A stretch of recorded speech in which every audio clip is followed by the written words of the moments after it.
Vamos a pedirles que podamos estar en reverencia, escuchando la palabra de Dios, porque este es el momento cuando Dios va a hablar. Así que le voy a pedir que tenga a sus niños con usted para que no anden de un lado para otro o no estén allí pues haciendo ruido, ¿verdad? Sino que estén quietecitos. Y si va a tener que sacar a su niño porque se puso inquieto, pues lo saca un ratito afuera para que le dé aire y luego tal vez lo entra. Pero busquemos que todos estemos en atención a la palabra de Dios. Otra cosa que les quiero pedir es de que no se vaya nadie a calentar comida mientras está predicando la palabra de Dios. Porque aquí nuestra comida y nuestra bebida es la palabra de Dios. Si usted está pensando que tiene que ir a calentar la comida y se va a salir para dejar de oír a Dios hablar, entonces no está adorando al Señor. Así como si fuéramos a comer a la casa, tuviéramos que esperarnos a que se caliente la comida. De la misma manera aquí, cuando termine el servicio, nos vamos a esperar para que se caliente, pero que todos estemos dentro de su casa del Señor, oyendo su palabra. ¿Estamos de acuerdo, hermanos? Amén. Bueno, vamos entonces al tema de hoy. Bueno, mientras nuestro querido hermano Eliseo Dimas está allí preparando la cámara, quiero también decirles que, pues, por la gracia de Dios llegamos aquí después de manejar casi 12 horas. No entendía por qué razón salí a las 4 de la madrugada y llegué como a las 8 de la noche. Cuando conté las horas, me salieron muchas horas. Pero es que cuando llegamos aquí, nosotros perdemos una hora, porque nosotros vamos atrás de ustedes allá en Texas. Cuando aquí son las 12:17, allá son apenas las 11:17. Así que yo me sentí un poquito perdido con el tiempo y por eso no entendía por qué había hecho tantas horas al llegar. Pero gracias a Dios llegamos, algo cansados, pero bendito sea Dios, el descanso de esta noche que pasó nos ha servido y aquí estamos listos para predicar la palabra. ¿Estamos listos, Eliseo? Muy bien. Hace unos años, Dios predijo un tipo de pandemia que le llegaría al pueblo de Dios. Por eso he titulado el tema de hoy, la pandemia espiritual de la iglesia. ¿De qué pandemia estamos hablando? Abramos la Biblia en Apocalipsis capítulo 3, versículo 14 al 16. Apocalipsis capítulo 3, versículo 14 al 16.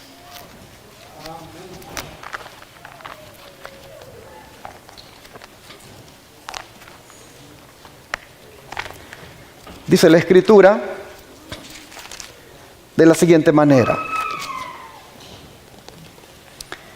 y escribe al ángel de la iglesia en la Odisea: he aquí el amén, el testigo fiel y verdadero, el principio de la creación de Dios, dice esto: yo conozco tus obras, que ni eres frío ni caliente. Ojalá fueses frío o caliente, pero por cuanto eres tibio y no frío ni caliente, te vomitaré de mi boca. Según estos versículos, ¿en qué consiste la pandemia de la iglesia, hermanos? Ni más ni menos que en la tibieza espiritual. Este es el virus más mortal que está carcomiendo a la iglesia. Este es el virus más mortal que está carcomiendo a los cristianos. Y yo le llamo la pandemia espiritual de la iglesia porque es a nivel global. La tibieza que existe en el pueblo de Dios. ¿Y saben lo que es peor? Que muchos de los miembros de la iglesia son asintomáticos. ¿Por qué lo digo? Por lo que dice el verso 17. Dice el verso 17: porque tú dices, yo soy rico y me he enriquecido y de ninguna cosa tengo necesidad, y no sabes que tú eres un desventurado, miserable, pobre, ciego y desnudo. Este asintomático espiritual, hermanos, no tiene necesidad de estudiar la Biblia, mucho menos de orar, pero si va a la iglesia y hasta dice que es cristiano de la verdad presente, pero solo lo es de apariencia. Él está en la iglesia, él va a la iglesia, no ora, no estudia, no hace obra misionera y dice que no tiene necesidad de nada. Es un asintomático en esta pandemia espiritual. Pero estos enfermos asintomáticos son peligrosos, porque al no ser conscientes de estar graves ellos mismos, pueden contagiar a otros sin saberlo. De manera, hermanos, que sería bueno que nos hiciéramos todos un examen esta mañana para ver si estamos o no contagiados de esta grave enfermedad llamada tibieza espiritual.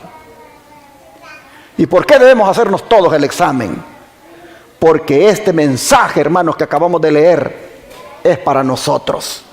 Este mensaje que acabamos de leer es para la iglesia remanente, esa iglesia de Apocalipsis 12:17, que guarda los mandamientos de Dios y tiene la fe de Jesús o el testimonio de Jesucristo. Para esa iglesia es este mensaje, porque esa iglesia es la que tiene una pandemia espiritual. Mire lo que dice la sierva del Señor, Elena White. El mensaje de la Odisea se aplica a los hijos de Dios que profesan creer en la verdad presente. ¿Para quién es este mensaje, hermanos? Para los que profesamos creer, ¿qué cosa? En la verdad presente. ¿Quiénes son ellos? Los adventistas del séptimo día. Este mensaje que acabamos de leer de la Odisea se aplica a los hijos de Dios que profesan creer en la verdad presente.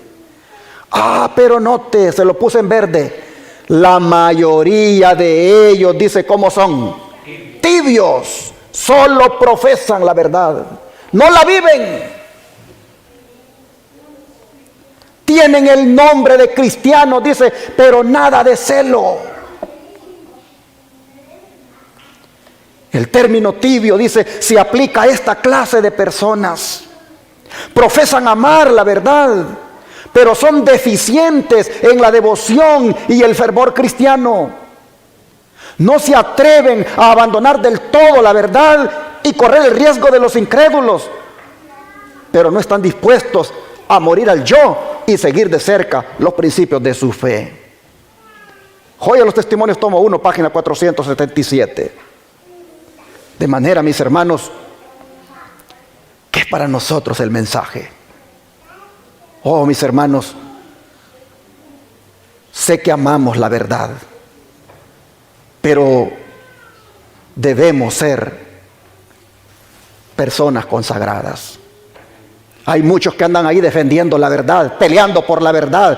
Esta es la iglesia verdadera, ¿y por qué te saliste de aquí? Y hacen un escándalo por eso. Pero hermanos, el Señor, más que amar la verdad, espera que nosotros seamos consagrados, temerosos de Dios. Miren qué tremendo. El tibio no se atreve a abandonar, dice, la verdad del todo para correr el riesgo de los incrédulos, pero no está dispuesto a morir, dice, al yo y seguir de cerca los principios de su fe. Su egoísmo prevalece. Así que, mis hermanos, el tema de hoy es un tema fuerte, porque en esta pandemia del coronavirus ya se está mirando cuánto cristiano de la verdad presente también tiene la pandemia espiritual de la que estoy hablando aquí, como es la tibieza. Mire lo que sigue diciendo la sierva del Señor. ¿Para quién es este mensaje? Aquí acabamos de leer que es para los que creen en la verdad presente y que la mayoría de ellos son tibios. Pero mira ahora lo que va a decir. Se envía, dice el mensaje laodicense, a los ociosos en la viña del Señor. Manuscrito 26, 1905. Es decir, el mensaje laodicense es para los hermanos que no les gusta trabajar en la obra. Solo quieren ser miembros de iglesia, pero no quieren trabajar para el Señor. Están ociosos en la viña, pues para ellos, dice, es este mensaje. Pero luego dice, el mensaje para la iglesia laodicense es aplicable para todos los que han tenido gran luz y muchas oportunidades y sin embargo no las han apreciado. Mis hermanos, la luz del mensaje de los 3 ángeles, la luz del mensaje de la Reforma Pro Salud, la luz del mensaje del santuario, la luz, hermanos, de las verdades distintivas del adventismo. Oh, cuántos de nosotros las hemos conocido, las entendemos muy bien, y sin embargo, dice, con toda esa gran luz, no hemos apreciado verdaderamente ese grande privilegio. Y luego dice que el mensaje para la iglesia de la Odisea es sumamente aplicable para nosotros como pueblo. Ha sido presentado delante de nosotros durante mucho tiempo, pero no se le ha prestado la debida atención. Esto que acabo de leer, hermanos, no se le ha prestado la debida atención y ha estado aquí en el libro de Apocalipsis por años. Ojalá, mis hermanos, que habiéndolo leído, nosotros de aquí en adelante sí le prestemos atención. Miren lo que sigue diciendo el don profético. Las citas que he leído, la primera está en manuscrito 26, 1905, del año 1905. La segunda estaba en Rio Angel 3 de 1902. Y esta última en el manuscrito 33 del año 1894. Pero sigue diciendo, el mensaje a la Odisea se aplica a todos los que dicen guardar la ley de Dios, pero no son hacedores de ella. Rio Angel 1710, 1899. ¿Para quién es el mensaje que acabo de leer? Para los que dicen que guardan la ley de Dios, pero no la practican, no la ejemplifican en la manera de vivir. Pero luego dice, el mensaje a la iglesia de la Odisea se aplica más decididamente a aquellos cuya experiencia religiosa es insípida, que no dan decidido testimonio en favor de la verdad. Carta 98, 1901. Es decir, los que no quieren testificar para el Señor. Para todos ellos es este mensaje.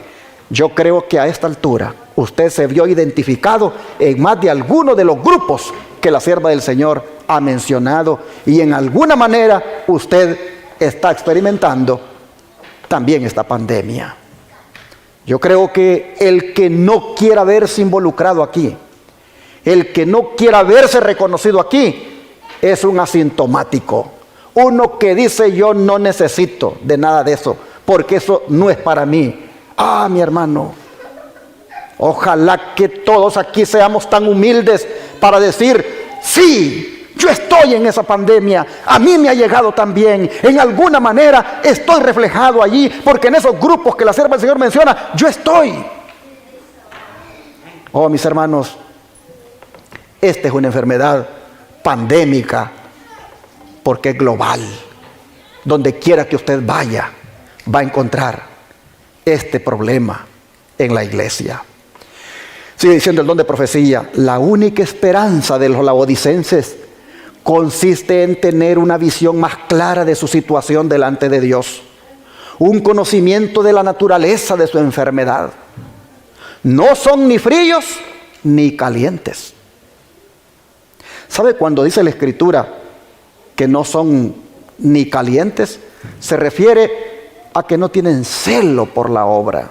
No son ni fríos, es decir, que no les interesa, ni calientes, es decir, que tampoco tienen celo. Sino dice que ocupan una posición neutral.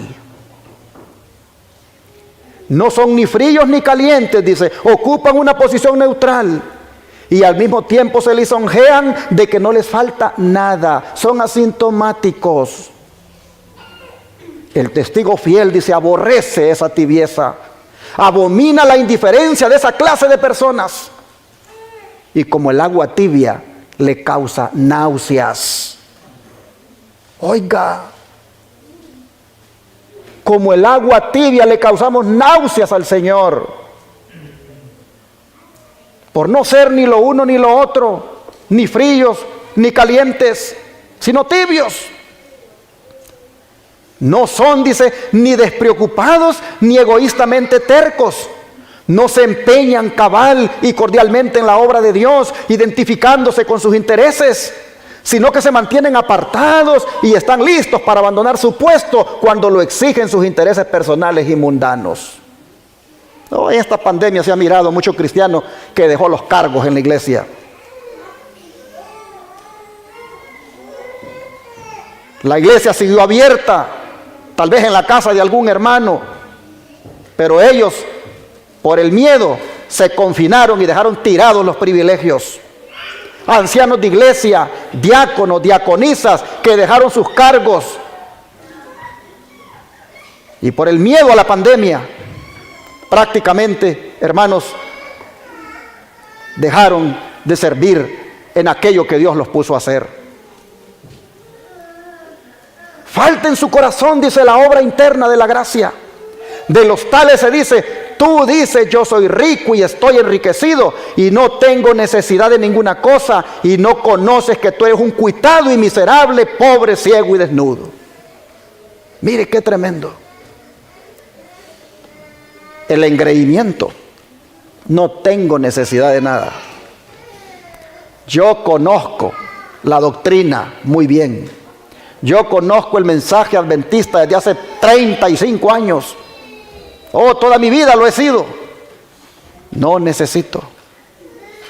Mis hermanos, prácticamente la descripción que está dando aquí el Señor de la iglesia remanente es una descripción de lo que Efraín en los días del profeta Oseas decía.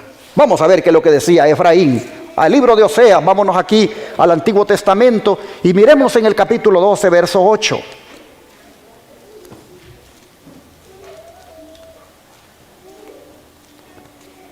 Oseas capítulo 12, verso 8.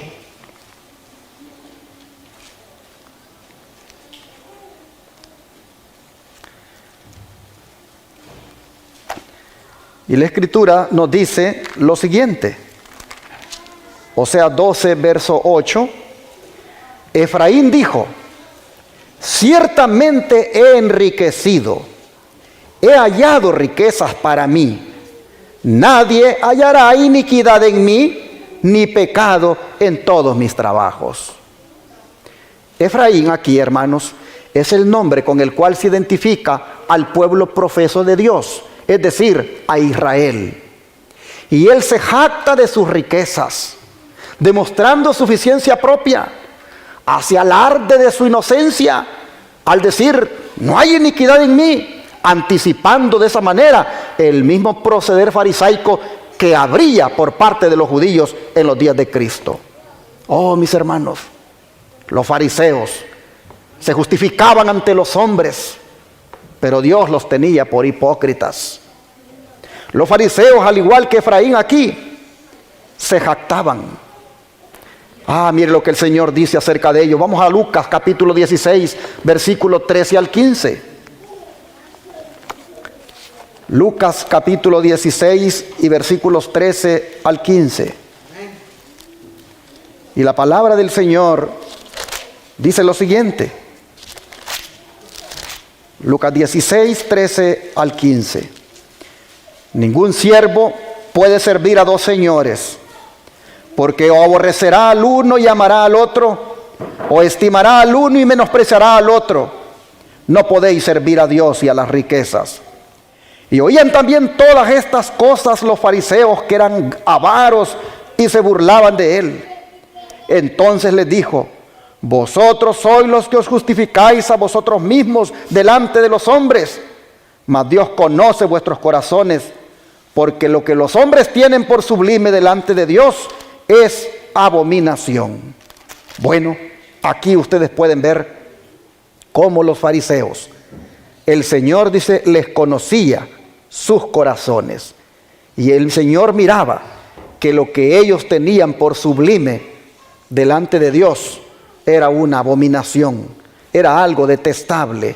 Los fariseos eran hipócritas, solo aparentaban, no tenían a Cristo en su corazón. Por eso vean lo que les dice en Mateo capítulo 6, verso 2. Mateo capítulo 6, verso 2. Y aquí la Escritura nos dice lo siguiente. Mateo 6, verso 2.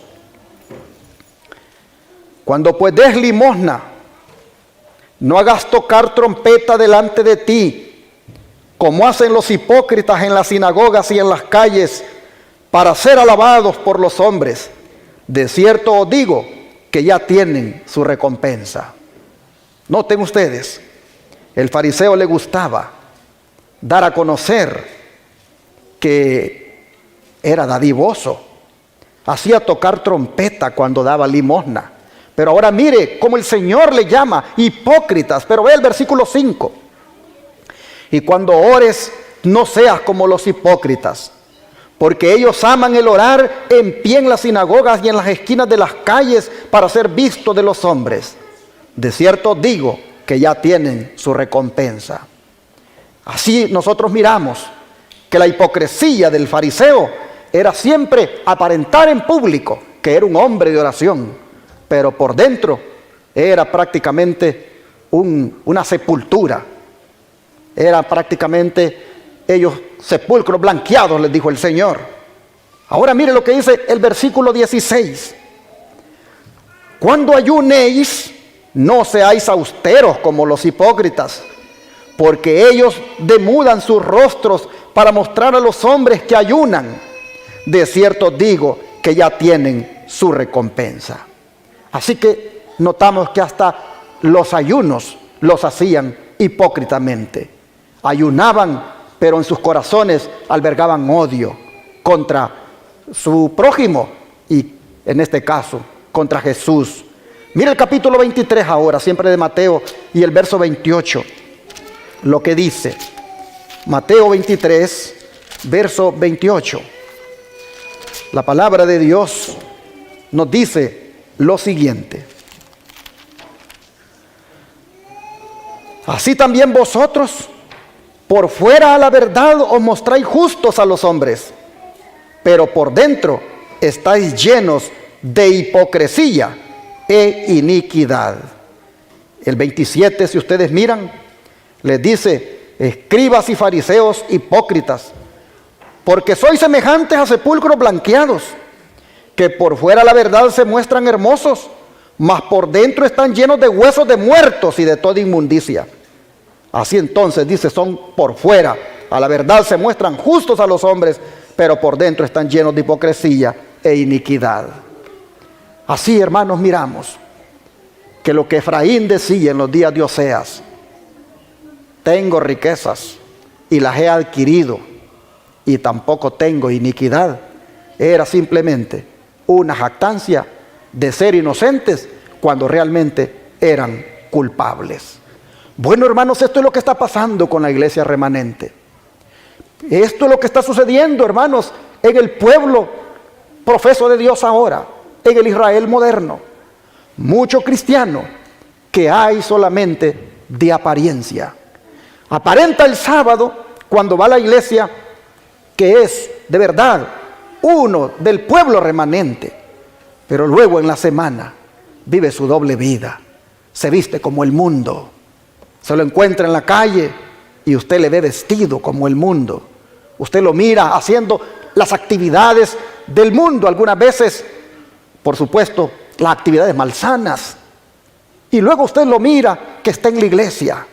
Oh, mi hermano, hermana, sé que el mensaje es fuerte, pero así viene en la palabra para este día y así, por lo tanto, se debe dar. Ahora mire lo que dice la sierva de Dios. Delante de nosotros hay tiempos que probarán el alma de los hombres y habrá necesidad de velar, de practicar la correcta clase de ayuno. Este no será como el ayuno de los fariseos. Sus ayunos consistían en ceremonias externas. No humillaban el corazón ante Dios. Estaban llenos de amargura, envidia, malicia, contienda, egoísmo y justicia propia. Inclinaban la cabeza simulando humildad, pero eran codiciosos, llenos de estima y de importancia propias. En espíritu eran opresores, exigentes y orgullosos. Manuscrito 3 del año 1898. Tremenda radiografía, nefasta, triste, que se da aquí de los fariseos, pero que puede estar sucediendo, hermanos, con algunos de nosotros. Sí, nos arrodillamos y mostramos esa humildad externa, pero el corazón, ¿cómo lo tenemos? ¿Se humilla nuestro corazón ante Dios?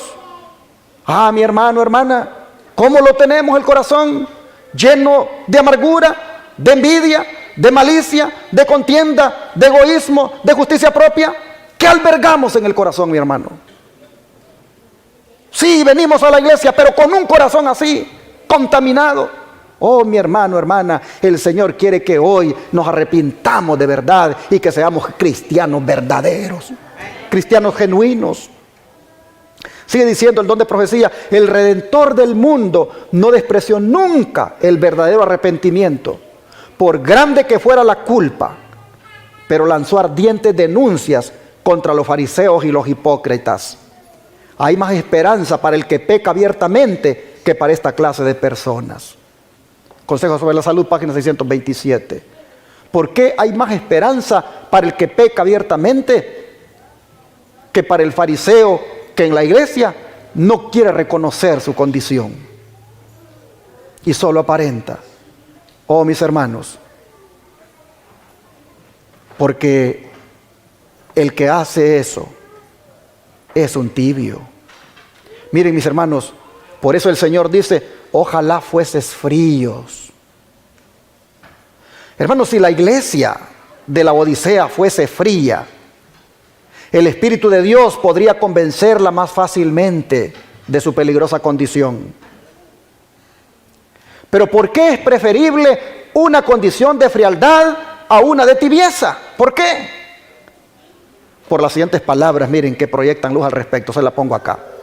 Le agradaría más al Señor si quienes profesan tibiamente la religión nunca hubieran mencionado su nombre. Oiga, los que profesan tibiamente la religión, al Señor le agradaría más que nunca hubieran mencionado su nombre. Son un lastre continuo para los que quieren ser fieles seguidores de Jesús. Son piedra de tropiezo para los incrédulos, y los ángeles malignos se regocijan por su conducta. Tales personas son una maldición para la causa en este país y en el extranjero. Se aproximan a Dios solamente de labios, mientras su corazón se encuentra lejos de Él. Testimonios para la Iglesia, tomo 1, página 173. Yo sé, hermanos, que el bisturí está cortando y sin anestesia, pero es que el Señor quiere sacar el cáncer que tenemos, hermanos. El Señor quiere erradicar el mal que hay en nosotros. Ah, mis hermanos, quisiera llamar su atención a las palabras del versículo 17 de Apocalipsis 3. Vamos otra vez para allá. Apocalipsis 3, verso 17.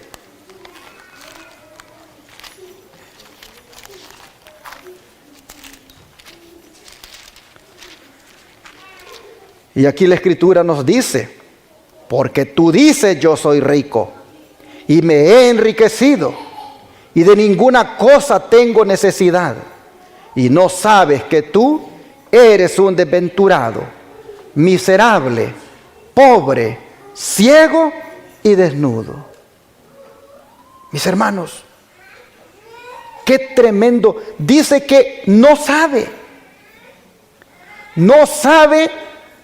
que es todo esto: un desventurado, un miserable, un pobre, un ciego y un desnudo. No sabes, le dice el Señor. Y esto, hermanos, es un agudo contraste con el conocimiento certero que sí tiene Jesús de la verdadera condición de cada uno de nosotros. Porque Él dice: yo conozco, ¿qué cosa? Tus obras. Tú no sabes que eres todo esto, pero yo sí conozco todo lo que tú haces, dice el Señor. ¿Y qué quiere decir entonces al decir Él: conozco tus obras? Bueno, que hable el don profético. Testimonios para Ministros, página 471, la 472 dice, con esto de que conozco tus obras, lo que quiere decir es que el ojo del Señor, dice, está sobre toda la obra. Todos los planes, todas las imaginaciones de toda mente. Él ve debajo de la superficie de las cosas, discierne los pensamientos y las intenciones del corazón. No hay un hecho de tinieblas, no hay un plan, no hay una imaginación del corazón, no hay un pensamiento de la mente que Él no lea como un libro abierto. Todo hecho, toda palabra, todo motivo es fielmente registrado en los libros por el gran escudriñador del corazón que dijo, yo conozco tus obras. Al Señor no lo podemos engañar. Nuestra hipocresía el Señor la sabe. Nuestra doble cara en cuanto al cristianismo el Señor la conoce. El Señor sabe, mis hermanos, quiénes somos cuando estamos fuera de la iglesia. ¿Qué escuchamos en los teléfonos, en los iPods? ¿Qué miramos en ellos? El Señor lo sabe. No lo podemos engañar.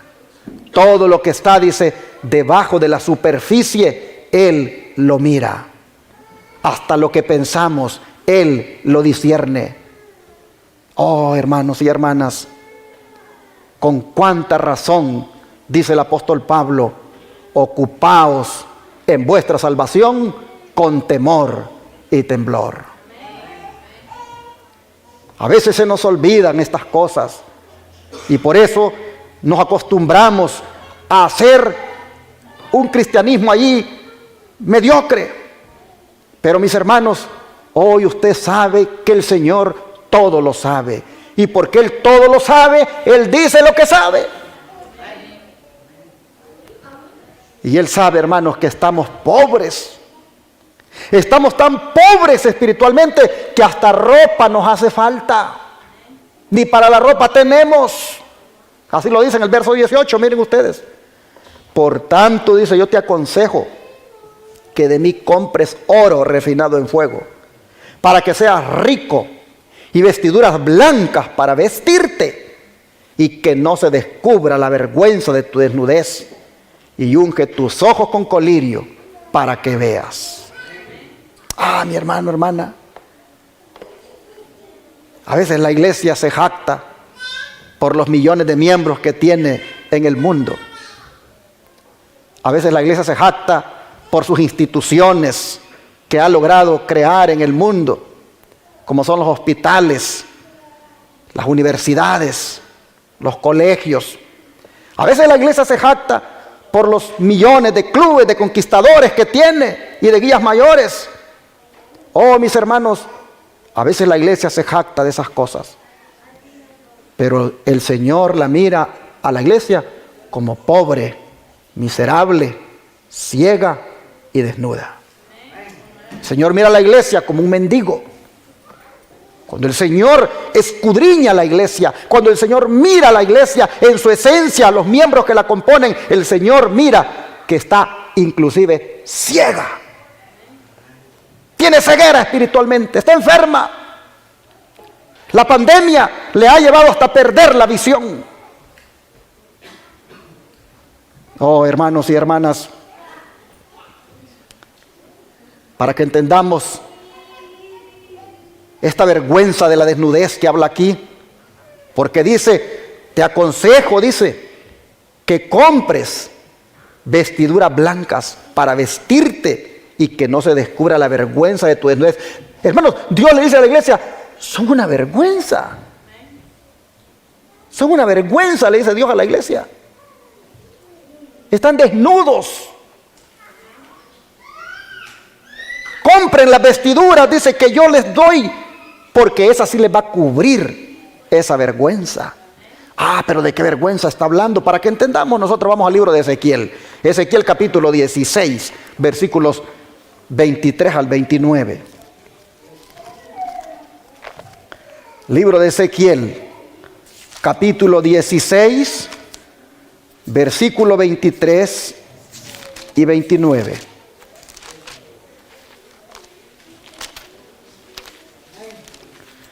Aquí nosotros encontramos al profeta que ha dejado esta escritura para que comprendamos lo que significa la vergüenza de la desnudez. Ezequiel 16, versículo 23 al 29. Y sucedió que después de toda tu maldad, ay de ti, dice Jehová el Señor, te edificaste lugares altos y te hiciste altar en todas las plazas. En toda cabeza de camino edificaste lugar alto e hiciste abominable tu hermosura y te ofreciste a cuantos pasaban y multiplicaste tus fornicaciones. Y fornicaste con los hijos de Egipto, tus vecinos, gruesos de carnes, y aumentaste tus fornicaciones para enojarme. Por tanto, he aquí que yo extendí contra ti mi mano y disminuí tu provisión ordinaria y te entregué a la voluntad de las hijas de los filisteos que te aborrecen, las cuales se avergüenzan de tu camino deshonesto. Fornicaste también con los asirios por no haberte saciado, y fornicaste con ellos y tampoco te saciaste. Multiplicaste asimismo tu fornicación en la tierra de Canaán y de los caldeos, y tampoco con esto te saciaste. Hermanos y hermanas, esta es la condición de la iglesia en aquellos tiempos del pueblo de Israel. Prácticamente el Señor le habla que hizo fornicación al aliarse con los ídolos, al aliarse con naciones paganas, y también, hermanos, hasta sexualmente hablando. Bueno, cuando la Biblia habla entonces de la desnudez, no está hablando de otra cosa que del pecado. La vergüenza de la desnudez es el pecado. Y el Señor dice que en la condición en la que está la iglesia es una vergüenza, porque andan sus miembros deleitándose en el pecado. Necesitan, dice el Señor, comprar una vestimenta que yo les quiero dar para que les cubra la vergüenza de la desnudez de su pecado. Sigue diciendo el don de profecía que esta vestidura es el manto de la justicia de Cristo. Dice, únicamente el manto que Cristo mismo ha provisto puede hacernos dignos de aparecer ante la presencia de Dios. Cristo colocará este manto, esta ropa de su propia justicia, sobre cada alma arrepentida y creyente. Yo te amonesto, dice él, que de mí compres vestiduras blancas para que no se descubra la vergüenza de tu desnudez. Este manto, dice, tejido en el telar del cielo, no tiene un solo hilo de invención humana. Cristo en su humanidad desarrolló un carácter perfecto y ofrece impartirnos a nosotros este carácter, porque resulta que también representa el carácter de Cristo, esas vestiduras. Como trapos asquerosos, dice, son todas nuestras justicias. Todo cuanto podamos hacer por nosotros mismos está manchado por el pecado. Pero el Hijo de Dios, dice, apareció para quitar nuestros pecados y no hay pecado en él. Se define el pecado como la transgresión de la ley, pero Cristo fue obediente a todo requerimiento de la ley. Él dijo de sí mismo, me complazco en hacer tu voluntad, oh Dios mío, y tu ley está en medio de mi corazón. Cuando estaba en la tierra, dijo a sus discípulos, he guardado los mandamientos de mi Padre, porque por su perfecta obediencia ha hecho posible que cada ser humano obedezca los mandamientos de Dios. Cuando nos sometemos a Cristo, el corazón se une con su corazón, la voluntad se fusiona con su voluntad, la mente llega a ser una con su mente, los pensamientos se sujetan a Él, vivimos su vida. ¿Cuándo? Cuando nos sometemos a Cristo. Esto es, dice, lo que significa estar vestidos con el manto de su justicia. Guardar los mandamientos de Dios, estar sometidos a su voluntad, hermanos. Lograr que nuestra mente llegue a ser una con la de Él. Oh, mis hermanos, Cuando nosotros hagamos esto, estaremos vestidos y no se mirará la vergüenza de la desnudez. Entonces dice, cuando el Señor nos contempla, ya cuando Él nos ha puesto ese vestido de justicia, Él entonces dice, mira, no el vestido de hojas de higuera, no la desnudez y deformidad del pecado, sino su propia ropa de justicia, que es la perfecta obediencia a la ley de Jehová. Palabra de Biblia Maestro, página 253. Mis hermanos, necesitamos esa vestidura. Necesitamos, mis hermanos, que el Señor nos coloque esa vestidura para que ya no se mire nuestra suciedad, nuestra inmundicia del pecado que hemos estado cometiendo. A veces pensamos que el pecado es solamente ir allá a consumir las drogas, o tal vez ir a emborracharse, o tal vez ser infiel a los votos matrimoniales con otra persona. Pero hermanos, el pecado muchas veces, el que no se mira, es el que Dios detesta también. Y el pecado que no se mira es el orgullo, es la crítica, es la avaricia y todas aquellas cosas, hermanos, que acariciamos en nuestro interior. Eso, andarlo cultivando, andarnos deleitando en eso, nos hace, hermanos, tibios, nos hace ciegos, nos hace miserables, pobres y desnudos. El Señor dice, no quiero que anden así, por lo tanto, compren la vestimenta que tengo para ustedes. Sigue diciendo la sierva del Señor, la ropa blanca de esta vestimenta que el Señor dice que hay que comprar, la ropa blanca de la inocencia, le llama ella, era llevada por nuestros primeros padres cuando fueron colocados por Dios en el santo Edén. Ellos vivían en perfecta conformidad con la voluntad de Dios. Toda fuerza de sus afectos era dada a su Padre Celestial. Una hermosa y suave luz, la luz de Dios, envolvía a aquella santa pareja. Este mundo de luz era un símbolo de este manto de luz era un símbolo de sus vestiduras espirituales de celestial inocencia. Si hubieran permanecido fieles a Dios, habría continuado envolviéndolos. Pero cuando entró el pecado, rompieron su relación con Dios y la luz que los había circuido se apartó. Desnudos y avergonzados, procuraron suplir la falta de los mantos celestiales cosiendo hojas de higuera para cubrirse. Pero miren ustedes, dice que esto mismo es lo que hacen los transgresores hoy de la ley de Dios. Han hecho desde el día en que Adán y Eva desobedecieron lo mismo. Han cosido hojas, dice, de higuera para cubrir la desnudez causada por la transgresión.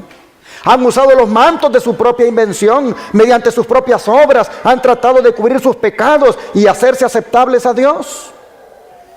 Pero esto no pueden lograrlo jamás, dice. El hombre no puede idear nada que pueda ocupar el lugar de su perdido manto de inocencia. Ningún manto hecho de hojas de higuera, ningún vestido común a la usanza mundana podrían emplear aquellos que se sienten con Cristo y los ángeles en la cena de las bodas del Cordero. Únicamente el manto que Cristo mismo ha provisto puede hacernos dignos de aparecer ante la presencia de Dios. Cristo colocará este manto, esta ropa de su propia justicia, sobre cada alma arrepentida y creyente. Exaltada Jesús, página 157. Mis hermanos, pero estas vestiduras tienen su precio. Tienen su precio porque el Señor dice, yo te aconsejo que de mí compres oro refinado en fuego, que es la fe y el amor, y vestiduras blancas para vestirte, y que no se descubra la vergüenza de tu desnudez. Estas vestiduras, hermanas, tienen su precio, y debemos esforzarnos en el Señor para comprar estas vestiduras. Solamente, hermanos, que es tan costoso el precio de esas vestiduras que usted no tiene dinero para comprarlas. Pero el Señor le dice, compra estas vestiduras que te ofrezco para cubrirte. ¿Qué quiere decir el Señor con eso? Lo que el Señor dice es, hagan un esfuerzo. Hagan un esfuerzo. Y hermanos y hermanas, como es tan costosísimo ese manto, esas vestiduras, el profeta Isaías, inspirado por Dios, nos dice lo siguiente, que de todas maneras podemos adquirir estas bendiciones. Mire Isaías 55, verso 1, lo que dice. Isaías 55, verso 1. A todos los sedientos, venid a las aguas.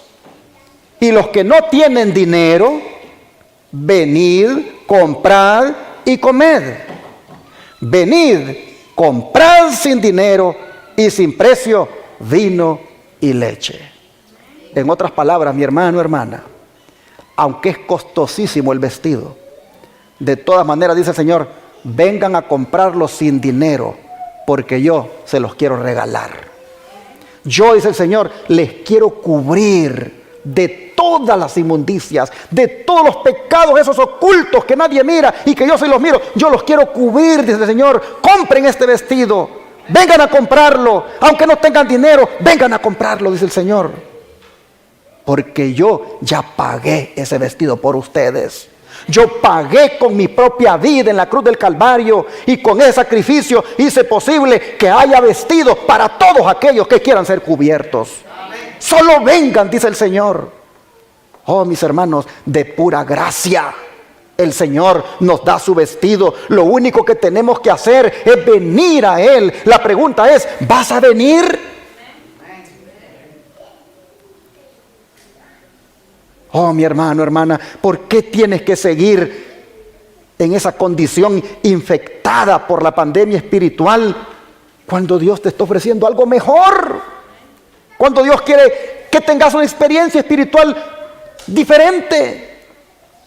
Mi hermano, hermana, si tú no eres consciente de que necesitas cambiar tu condición, entonces debes aceptar el siguiente ofrecimiento que te hace el Señor. Volvamos otra vez a Apocalipsis 3 y ahora el verso 18 nuevamente. Apocalipsis 3, verso 18. Y aquí el Señor dice, por tanto yo te aconsejo que de mí compres oro refinado en fuego para que seas rico, y vestiduras blancas para vestirte y que no se descubra la vergüenza de tu desnudez. Y mire el otro ofrecimiento que hace el Señor. Unge, ¿qué cosa? Tus ojos con colirio para que veas. Hermano, hermana, si no eres consciente de que necesitas cambiar tu condición, entonces dice el Señor, unge tus ojos con colirio para que veas. ¿Qué quiere decir esto, hermanos? Lo que está diciendo el Señor es, necesitas el Espíritu Santo. Porque el colirio, hermanos, es símbolo del Espíritu Santo, que es el único que da discernimiento. Cuando el Espíritu Santo viene a nuestra vida, podemos discernir entre lo bueno y lo malo, entre si estamos haciendo las cosas correctamente o no.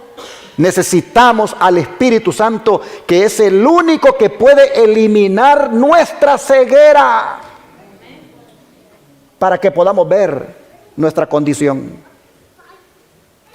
Mientras tanto, te seguirás vistiendo como se visten las mujeres del mundo, mi querida hermana. Andarás en los días de semana igualita a las del mundo. El sábado con tu vestidito,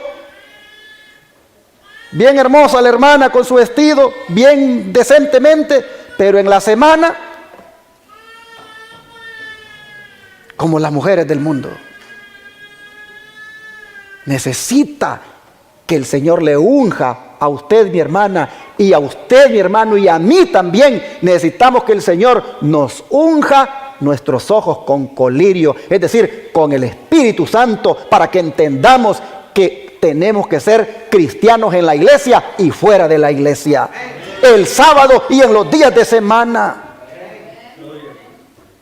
Oh, mis hermanos,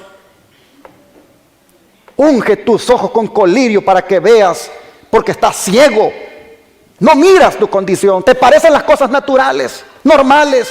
Oh, no, hay tiempo aquí, pero unas citas que estuve leyendo allí donde dice la hermana Guay, las hermanas, dice, qué diferentes son, dice, a las mujeres de antes, cómo se vestían, dice. Hoy se visten, dice, como el mundo les manda, como las modas les rigen, así andan vestidas ellas, dice. Y son vestimentas donde descubren sus encantos, donde provocan a los hombres. Qué diferente. Y son cristianas, llevan el nombre de Cristo, están en el pueblo remanente, dicen que son el pueblo elegido de Dios y que van para el cielo. ¡Qué engaño! Ah, mis hermanos, unge tus ojos con colirio, dice el Señor, para que veas. Hermanos, ¿cuántos creen que necesitamos ese ungimiento del Señor? Amén. Necesitamos, hermanos, ese ungimiento del Espíritu Santo para que miremos, es decir, para que veamos el pecado como lo ve Dios, para que veamos las cosas como Dios las mira. Ay, de repente dice, ¿y tú crees que yo me voy a perder solamente porque me paso este pintalabios? ¿Tú crees que Dios es tan malo que no me va a dar al cielo por eso? Ah, ¿y tú crees que Dios pues no me va a llevar al cielo solamente porque me paso la línea aquí en los ojos? Ah, porque me pongo estos pantalones apretados y ando mostrando mi cuerpo ceñido. ¿Tú crees que Dios no me va a dar al cielo por eso? Así razonamos porque no tenemos los ojos ungidos con colirio, mis hermanos. Cuando tengamos los ojos ungidos con el colirio del Espíritu Santo ungidos, oh, mis hermanos, miraremos que el pueblo de Dios es un pueblo peculiar, un pueblo especial, un pueblo que testifica que es un pueblo apartado y santo para Dios. Ah, qué tremendo. Hay que mirar las cosas como Dios las mira, pero para eso hay que ungir los ojos con colirio para que, hermanos, entonces podamos ver que estamos mal y que debemos arrepentirnos, tal como lo menciona el verso 19, porque mira el verso 19 lo que dice. Por tanto, dice, yo te aconsejo que de mí compres oro refinado. Perdón, el 19 dice, yo reprendo y castigo a todos los que amo. Sé pues celoso y arrepiéntete. ¿Sabe lo que quiere decir el Señor cuando dice sé pues celoso? Sé caliente. Si ustedes ven, el Señor, la queja que tiene es que no eres ni frío ni caliente, sino que eres tibio. Pues hermanos, caliente es ser celoso en las cosas de Dios. Caliente es ser entusiasta en las cosas de Dios. Y dice el Señor, sé pues caliente y arrepiéntete. Es decir, sé celoso en las cosas de Dios. Ah, mis hermanos, el arrepentimiento es lo que el Señor demanda. Y ojalá, hermanos, que nosotros entendamos lo que significa arrepentimiento. Arrepentimiento significa pensar en forma diferente. Arrepentimiento significa cambiar de propósito. Arrepentimiento comprende mucho más que la confesión del pecado, aunque también está incluido. Desde el punto de vista teológico, hermanos, arrepentimiento no solo incluye el cambio de ideas, sino también un cambio nuevo de dirección de la voluntad. Prácticamente, hermanos, una modificación completa en nuestra vida, pero obrada por el poder del Espíritu Santo. Dice el don de profecía, sin la acción divina, el hombre no puede hacer cosa buena alguna. Dios invita a todo hombre a arrepentirse. Sin embargo, el hombre no puede hacerlo a menos que el Espíritu Santo obre sobre su corazón. Pero el Señor no quiere que ningún hombre aguarde hasta pensar que se ha arrepentido antes de dar el paso hacia Jesús. El Salvador está induciendo continuamente a los hombres al arrepentimiento. Lo único que necesitan es someterse a su atracción y que su corazón se enternezca penitentemente. Consejos para Maestros, página 351. Lo que necesitamos, hermanos, es someternos a la atracción del Espíritu Santo. El Señor quiere, hermanos, cambiarnos. El Señor quiere transformarnos. El Señor quiere obrar ese arrepentimiento en nosotros. Tú no tienes poder para obrar arrepentimiento, pero el Señor tiene poder para obrarlo en ti. Solamente, mis hermanos, entreguémonos, sometámonos, rindámonos completamente. Sigue diciendo el don de profecía: se le concede al hombre una parte en esta gran lucha por la vida eterna. Debe responder a la acción del Espíritu Santo. Se requerirá una lucha para vencer a las potestades de las tinieblas, y el Espíritu obra en él para lograrlo. Pero el hombre no es un ser pasivo que se ha de salvar en la indolencia. Está llamado a esforzarse, a esforzar todo músculo y ejercitar toda facultad en la lucha por la inmortalidad. Sin embargo, es Dios quien imparte la eficiencia. Ningún ser humano puede salvarse en la indolencia. Hoy en día, hermanos, se propaga una teología de no hacer nada, donde tú no tienes que hacer nada. Oh, mi hermano, sí hay algo que tienes que hacer, y es venir al Señor, entregarte al Señor, dejar que obre el Señor contigo, estudiar la Biblia, orar. Eso el Señor no lo puede hacer por ti. Hay una parte que tiene el ser humano que hacer en el plan de salvación. El ser humano tiene que buscar a Dios a través del estudio de las Escrituras, a través de la oración. Nosotros estamos aquí hoy porque un día el Señor nos alcanzó con su palabra. Alguien nos dio estudios, alguien nos indujo a que oráramos, y por eso, hermanos, es que estamos aquí. Pero, hermanos y hermanas, el Señor no quiere cristianos indolentes, dice. Es decir, que no quieren hacer nada por su salvación. El Señor, hermanos, quiere que nosotros dejemos al Espíritu Santo que obre en nosotros, pero hay que dar lugar, hay que apartar, hermanos, tiempo para estar con el Señor. Bueno, mis hermanos y hermanas, yo quisiera animarles a que estos mensajes tan fuertes que tiene la Escritura, que llevan al arrepentimiento, nosotros los pongamos por obras.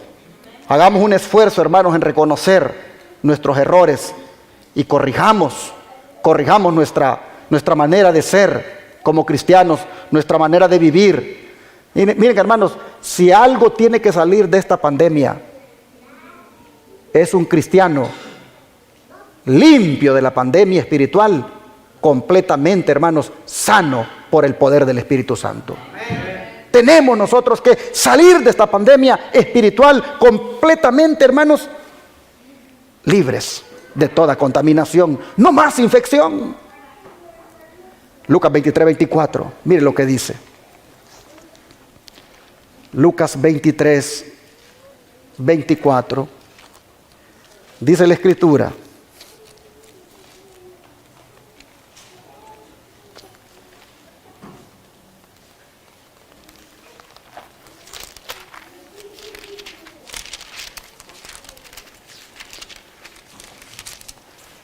Lucas 23 y versículo 24 nos dice lo siguiente. Perdón, es Lucas 13, versículo 24. Dice la palabra de Dios: esforzaos a entrar por la puerta angosta, porque os digo que muchos procurarán entrar y no podrán. ¿Hay algo que hacer, hermanos, por nuestra salvación o no? Dice, esforzarnos por entrar. Esa parte nos toca a nosotros. Esforzarnos por entrar por la puerta angosta. Ahora mire lo que dice Mateo 7, versículo 13 y 14.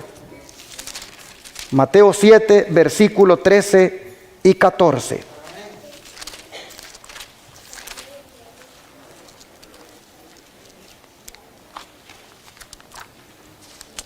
Mateo 7, versículo 13 y 14. Entrad por la puerta estrecha, porque ancha es la puerta y espacioso el camino que lleva a la perdición, y muchos son los que entran por ella. Porque estrecha es la puerta y angosto el camino que lleva a la vida, y pocos son los que la hallan.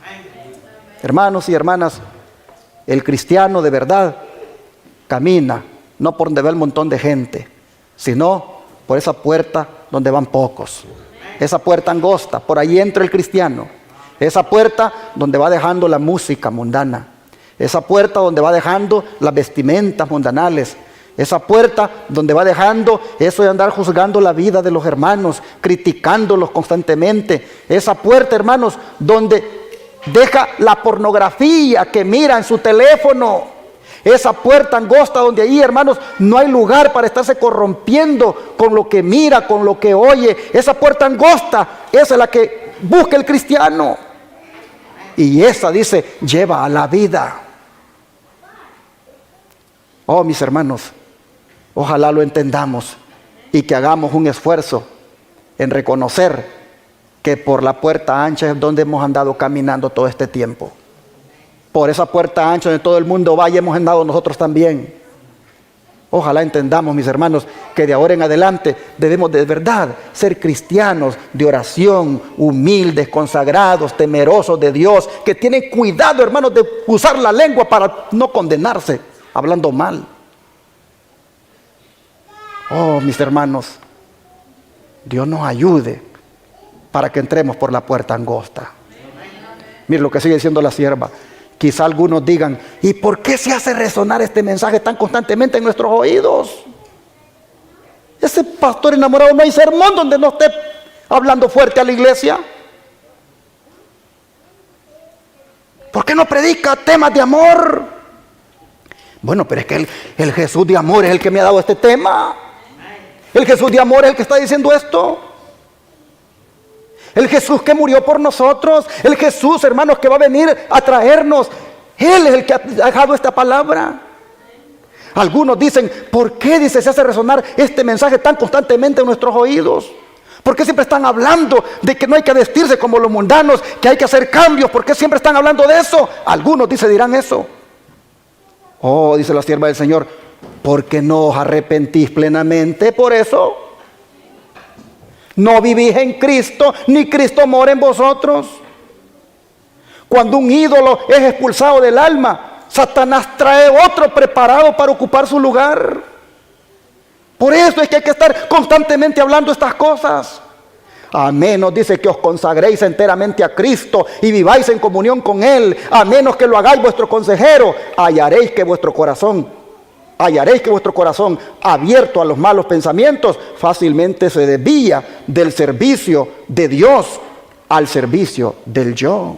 A veces quizás deseáis arrepentiros, pero a menos que os reforméis decididamente y pongáis en práctica las verdades que habéis aprendido, a menos que tengáis una fe activa que obre, una fe que aumente constantemente en vigor, a menos que todo eso suceda, dice, vuestro arrepentimiento será como el rocío matutino, no dará alivio permanente al alma. Un arrepentimiento originado por el ejercicio espasmódico de los sentimientos. Es un arrepentimiento del que debemos arrepentirnos, pues es engañoso. Ese arrepentimiento espasmódico, que me arrepiento y lo vuelvo a hacer, me arrepiento y lo vuelvo a hacer. Hermanos, no hay dolor. Cuando duele, hermanos, cuando duele por haber hecho algo, uno dice, yo no lo vuelvo a hacer porque me dolió mucho. Me dolió mucho y no lo vuelvo a hacer, porque dolió. Ese es el arrepentimiento que tenemos que buscar, el que duela. El que, si es posible, uno tenga que llorar del dolor. Pero ese arrepentimiento solo puede ser obrado por el Espíritu Santo. El otro dice, es espasmódico. Es un ejercicio violento de los sentimientos que no produce en vosotros frutos apacibles de justicia y los deja en una condición peor, dice, que antes. Mensajes Selectos, tomo 1, página 125 a la 126. Que Dios, hermanos, pueda ayudarnos a nosotros a ser cristianos arrepentidos de verdad. Cuando yo leo estas cosas, yo me pongo a pensar cuánto de verdad nos duele haberle fallado al Señor. Cuánto de verdad nos duele haber andado mal con Dios. Cuánto de verdad, hermanos, nos duele tanto que pues ya no lo seguimos haciendo. ¿Por qué nos duele? Oh, hermano, hermana, si no has llegado a ese punto, tú necesitas hoy caer rendido a los pies de Jesucristo. Para que Él te cambie, para que Él te convierta, para que Él te dé el verdadero arrepentimiento que necesitas.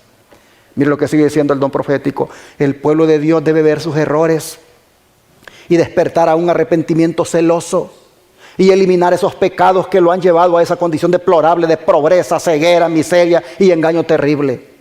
Se me mostró que el testimonio directo debe subsistir en la iglesia. Solo esto responderá al mensaje a los laodicenses. Deben reprobarse los errores. El pecado debe llamarse pecado y la iniquidad debe enfrentarse presta y decididamente y ser desechada de entre nosotros como pueblo. Testimonios para la iglesia, somos 3 páginas 287. Hay que llamar al pecado con el nombre que le corresponde. Hermanos, no podemos nosotros andar allí buscando solamente los temitas de amor donde me digan lo que yo quiero oír. Hay hermanos que no les gusta este tipo de mensajes que vienen de aquí de Apocalipsis 3:14 en adelante. Hay personas que dicen, solo de exhortación habla, solo de exhortar y de exhortar al pueblo. Habría que ver cuando habla así, si realmente ha llegado ya a este punto que dice Apocalipsis 3, donde ya se puso la vestidura blanca. O es que no le gusta ese tipo de mensajes porque se ve aludido, porque le están diciendo la verdad. Oh, hermanos, y los pastores somos los responsables de que la iglesia ande llena de cristianos mundanos. Si ustedes se fijan aquí, el mensaje primeramente ¿para quién es? Escribe, dice, ¿a quién? Al ángel de la iglesia que está ¿dónde? En la Odisea. ¿Quién es el ángel? Es el ministro de la iglesia. Es el mensajero de la iglesia que Dios tiene allí. A él escríbele. Porque si la iglesia de la Odisea está así, miserable, pobre, ciega, desnuda, es porque su mismo pastor anda pobre, ciego, miserable y desnudo, y él tiene la iglesia así. Por eso, mis hermanos, es que el pastor no tiene que andarle preocupando si a los hermanos les gusta o no les gustan los mensajes fuertes. Él los tiene que predicar porque vienen de la palabra de Dios y son para que el pueblo se reforme. Oh, mire lo que dice el apóstol Pablo a Timoteo, aquí en su segunda carta. Vamos a leer 2 Timoteo, capítulo 4, versículo 2. 2 Timoteo, capítulo 4, versículo 2.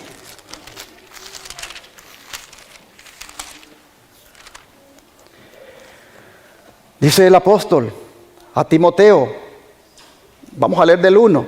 Te encarezco, le dice, delante de Dios y del Señor Jesucristo, que juzgará a los vivos y a los muertos en su manifestación y en su reino, que prediques, ¿qué cosa? La palabra, que instes a tiempo y fuera de tiempo, redarguye. ¿Sabe lo que quiere decir la palabra redarguye? Corrige. ¿Con qué corrige? Con la palabra. ¿Y qué más dice? Reprende, exhorta con toda paciencia y doctrina. Hermanos y hermanas, el pastor debe corregir con la palabra, debe reprender con la palabra, debe exhortar con la palabra. Te lo encarezco, le dice Pablo a Timoteo, delante de Dios. Por favor, lea con la vista esta declaración que le pongo acá en relación con los pastores. Los ministros, dice, que predican la verdad presente, no deben descuidar el solemne mensaje dirigido a los laodicenses del que estamos hablando, hermanos. El testimonio del testigo fiel, dice, no es un mensaje, ¿qué cosa? Suave. El Señor, dice, no nos dice, estáis más o menos bien, habéis soportado castigos y reproches que nunca merecisteis, habéis sido innecesariamente desalentados por la severidad, no sois culpables de los males y pecados por los cuales se os reprendió. No, dice el Señor, no nos dice eso. El testigo fiel, dice, declara que cuando uno supone que está en buenas condiciones de prosperidad, realmente, dice, lo necesita todo. No es suficiente que los ministros presenten temas teóricos deben también presentar los temas prácticos, deben estudiar las lecciones prácticas que Cristo dio a sus discípulos y hacer una detenida aplicación de las mismas a sus propias almas y a las de la gente. El pastor primero se tiene que predicar él. Cuando yo les vengo a predicar a ustedes fuerte, hermanos, yo mismo mientras estuve leyendo las citas, oh no, yo decía, Dios mío, yo necesito una reforma, yo necesito un cambio. Hermanos, todos necesitamos cambiar por el poder del Espíritu Santo. Necesitamos, mis hermanos. Dice que deben, aplicar esas palabras a sus propias almas y a las de la gente. Porque Cristo da ese testimonio de reprensión. Supondremos, dice, que le faltan sentimientos de tierno amor hacia su pueblo.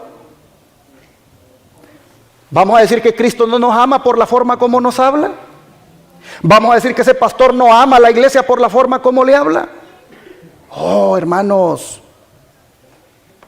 Dice, supondremos que le faltan sentimientos de tierno amor hacia su pueblo. Oh, no, dice.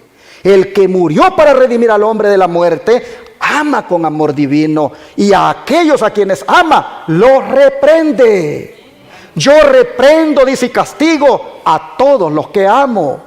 Pero muchos, dice, no quieren recibir el mensaje que el cielo les manda gracias a su misericordia. No pueden soportar que se les hable de su negligencia en el cumplimiento del deber, ni de sus malas acciones, de su egoísmo, orgullo y amor al mundo. Muchos, dice, no les gusta. Testimonios para la Iglesia, tomo 3, página 284. Pero noten ustedes, el ministro tiene que hablarle a la iglesia, tiene que reprender a la iglesia, tiene que amonestar, tiene que exhortar, hasta que la iglesia llegue a la altura, a la anchura de la profundidad de lo que es Cristo Jesús. Oh, mis hermanos, ojalá que en esta iglesia de Rome, Georgia, los hermanos les guste la palabra de Dios tal como el Señor la traiga.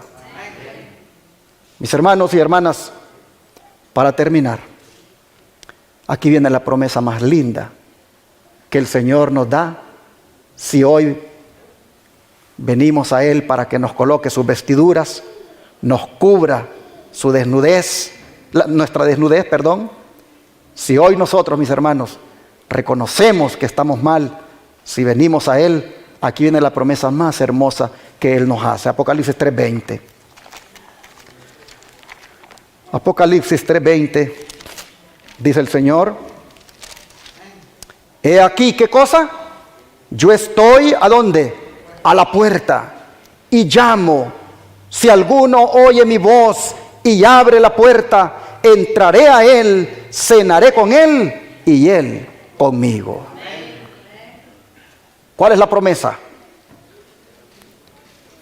¿Cuál es la promesa, hermanos? Que el Señor va a cenar con nosotros.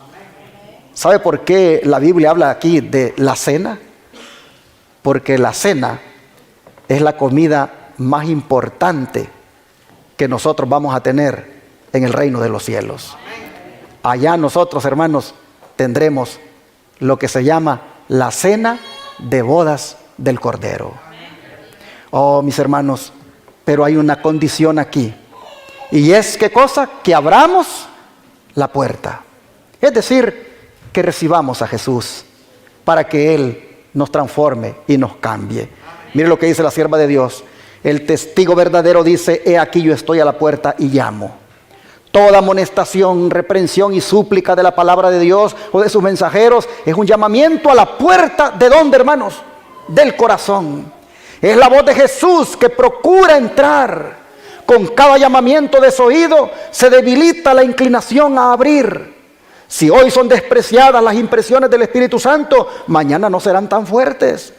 El corazón se vuelve menos sensible y cae en una peligrosa inconsciencia en cuanto a lo breve de la vida frente a la gran eternidad venidera.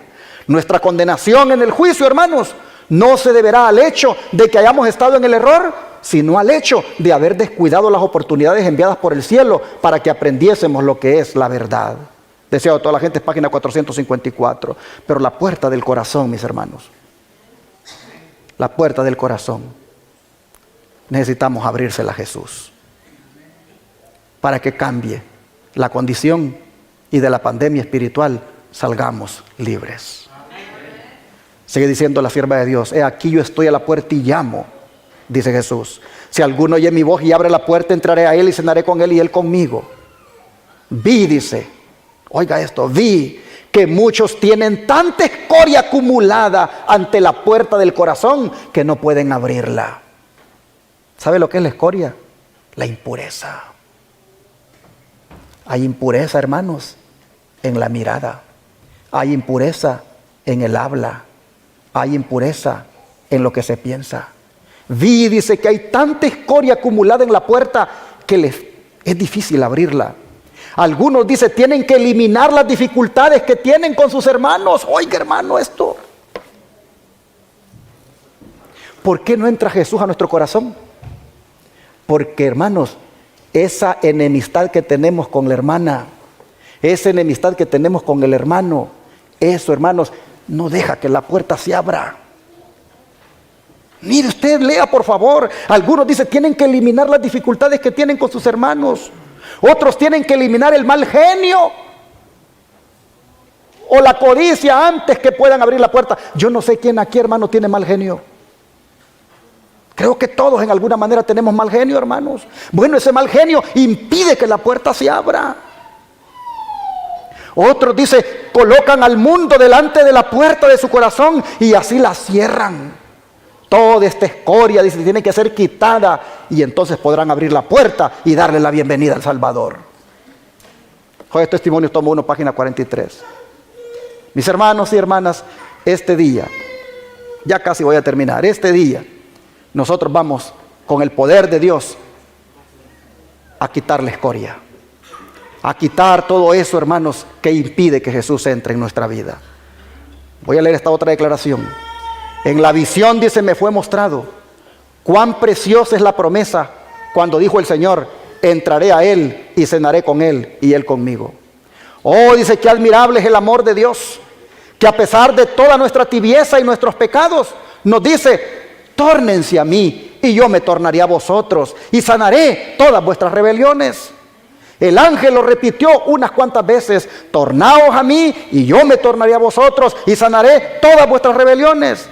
El ángel lo repitió unas cuantas veces: tornaos a mí y yo me tornaré a vosotros y sanaré todas vuestras rebeliones. Actuando más o menos como antes. Y la boca del Señor los vomitará si actúan como antes. Únicamente aquellos que se arrepientan celosamente recibirán el favor de Dios. Hermanos y hermanas, voy a terminar diciéndoles que si queremos salir de la pandemia espiritual, debemos abrir la puerta que solo nosotros tenemos el control para abrirla.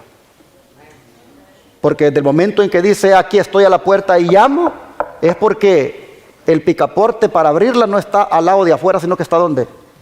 Al lado de adentro. El único que tiene control para abrir la puerta, hermano, es usted. Cada uno de nosotros puede abrirla o cerrarla según su voluntad, pero el Señor está esperando a que se la abramos, porque es la puerta de nuestra alma, la puerta de nuestro corazón. Mis hermanos, el Señor está llamando a la puerta de nuestras emociones para que por medio de su amor y su palabra Él nos pueda curar. El Señor está llamando a la puerta de nuestra mente para que por medio de su sabiduría Él pueda curar los pensamientos sucios que puedan haber allí. El Señor llama a la puerta de la conciencia para que por medio de su autoridad Él pueda regir nuestra vida. En fin, mis hermanos, Él quiere que abramos las puertas de todos nosotros para que de esa manera Él pueda cenar con nosotros. La pregunta es: ¿le abriremos? ¿Le abriremos la puerta del corazón al Señor? ¿Le abriremos la puerta de nuestra mente? Oh, mis hermanos, si lo hacemos, Él ha prometido que va a cenar con nosotros. ¿Cuándo va a cenar con nosotros? Apocalipsis 19, veamos, versículo 9. Apocalipsis 19, versículo 9. Dice la palabra de Dios: Y el ángel me dijo, escribe, bienaventurados los que son llamados a la cena de las bodas del Cordero. Y me dijo, estas son palabras verdaderas de Dios. En la cena de las bodas del Cordero, ahí el Señor va a cenar con nosotros. Pero mientras llegue ese día, Él quiere andar en un íntimo compañerismo con nosotros. La clave, hermanos, consiste en abrir la puerta. Si nosotros abrimos la puerta, seremos más que vencedores. Por eso Él dice aquí en Apocalipsis 3:21, dice Él lo siguiente: al que venciere, le daré que se siente conmigo en mi trono, así como yo he vencido y me he sentado con mi Padre en su trono. Hermanos y hermanas, cuando Él dice que nos sentaremos con Él en su trono, lo que está diciendo es que un día compartiremos su gloria y poder, así como Él comparte la gloria y poder junto con su Padre. Ojalá que en esta pandemia salgamos todos más que vencedores por medio de aquel que nos amó y que le rindamos nuestro corazón a Jesucristo. Pregunto en esta hora, ¿cuántos de ustedes, al haber oído el mensaje de reprensión, quisieran en este momento caer de rodillas y abrirle su corazón a Jesucristo? ¿Cuántos, mis hermanos? Pues vamos a arrodillarnos y vamos a orar.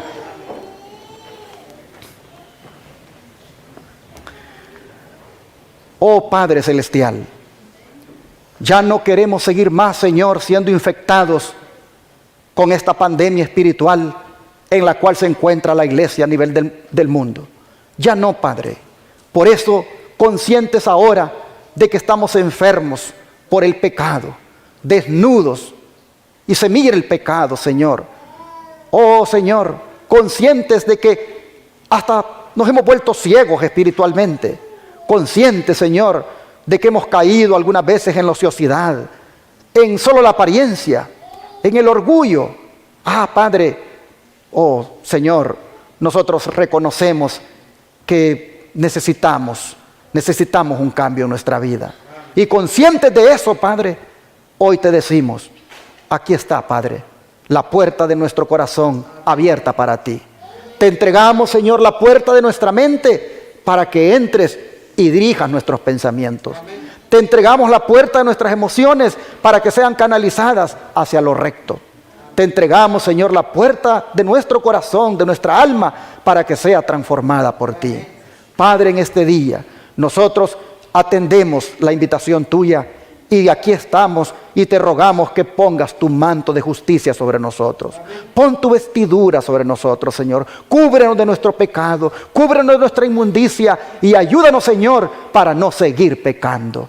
Danos la victoria sobre el pecado. Ayúdanos, Señor, a hacer esa iglesia triunfante sobre el pecado. Oh, Señor, nos entregamos a ti y te pedimos que nos ayudes a poner por obra el mensaje que nos has dado ahora. Así, Señor, te lo rogamos en el nombre de Jesús.